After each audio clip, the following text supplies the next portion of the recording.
அரசு உதவி பெறும் பள்ளிகளிலும் காலை உணவு திட்டத்தை விரிவுபடுத்திய முதல்வர் ஸ்டாலினுக்கு நன்றி தெரிவிக்கும் விதமாக உசிலம்பட்டியில் 500க்கும் மேற்பட்ட பள்ளி மழலைகள் தபால் அட்டையில் நன்றி மடல் அனுப்பி வைத்தனர். தமிழ்நாட்டில் முதல்வர் ஸ்டாலின் அவர்களால் அரசு பள்ளிகளில் துவங்கப்பட்ட காலை உணவு திட்டத்திற்கு பெரும் வரவேற்பு உருவான சூழலில் இன்று முதல் அரசு உதவி பெறும் பள்ளிகளிலும் இந்த காலை உணவு திட்டத்தை முதல்வர் விரிவாக்கம் செய்தார்.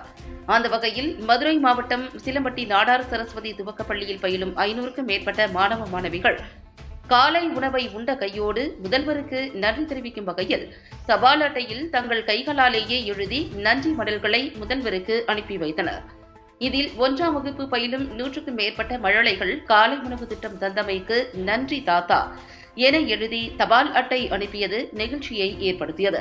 மேலும் 350 மாணவ மாணவிகள் ஒன்றிணைந்து பள்ளி வளாகத்திலேயே தேங்க்யூ சிஎம் என எழுத்து வடிவில் அமர்ந்து நன்றி தெரிவித்தனர்.